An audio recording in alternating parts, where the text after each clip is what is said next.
Hello everyone.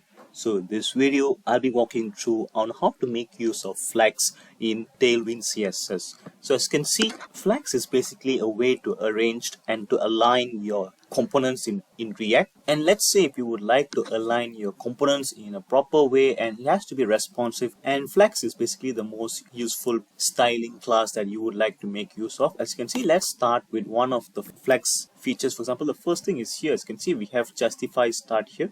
All of this are basically in order to justify the content, like where would you like to align your content? Is it like towards the end of a page, or is just a center, something like that? So as you can see, there are a lot of justify content way. Like for example, let's start with the first one, justify start. Justify start is basically you need to make sure that your drifts are actually started from your left hand side like this, and that's where you use flex followed by justify content like this. And let's say if you like to make it all your components to be aligning in the center and has to be a uniform gap in between components. So, and that's the reason why we use justify center. And I just need to make sure that three of these particular components are actually aligned to the center and they happen to have uniform gap, and that is justify center. Next, let's look at justify end here. Justify end is basically the opposite of justify start, where it just starts from your right hand side, and all you do just need to start with flex and followed by justify end. And next, and this is the most important thing here, as you can see, justify between is what we can actually make use of for most of the cases also. For example, let's say you happen to have a navigation bar, and in that navigation bar we'll be having certain components that we should like it to be aligned to a certain side of the screen. For example, let's say if you're on our left hand side, we would like to have the logo of your company or your name of the company that to be aligned to your left hand side, and ones to be center usually be the menu options like home, about, pricing details, all those details. And on my right hand side here, usually we'll be having the call to action, let the users to start interacting with you, applying to your website. For example, we have login or sign up, something like that. That's the reason why we use flex justify between. The next thing is justify around is basically almost the same as justify between, but as you can see here, of course, you'll be having an equal amount of space in between every single one, but then there'll be some gap at the starting, at the ending of your component, and that's when you use space around.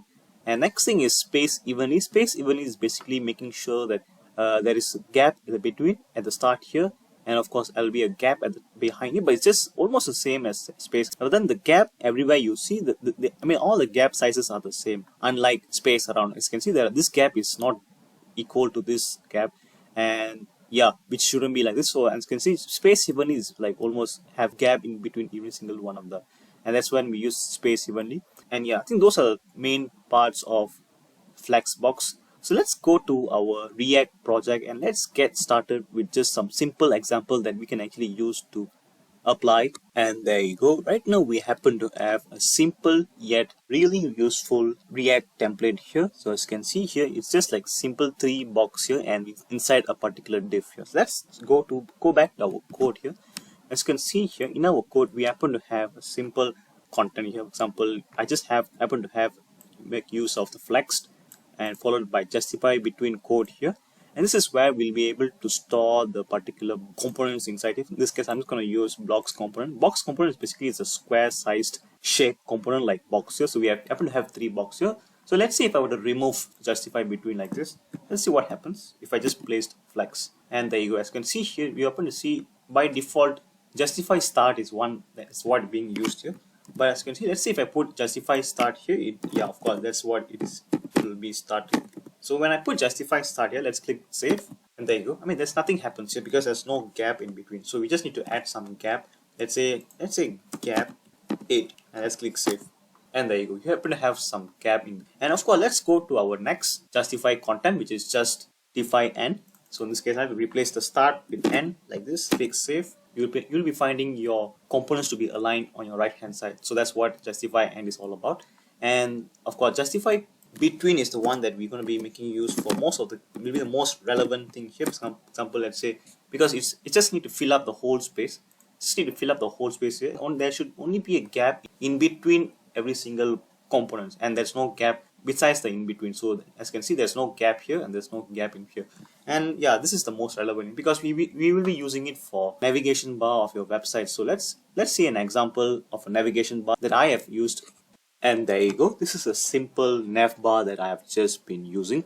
So as you can see, I have made use of flex justify between properties, styling properties, and as you can see here, the same way how we have made use of this particular flex justify between styling properties, where I've used the logo to be the one that's aligned to the most left hand side, and of course the one in the center should be the one in the second div, and then the one in the most right hand side should be the third component here. So let's go to our code and let's see how it looks.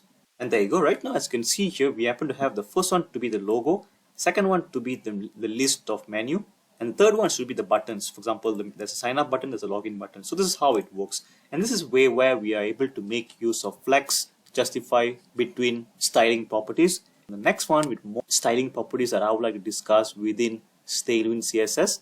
And thanks for watching. That's the end of this part of the video. Let's catch up on the next one.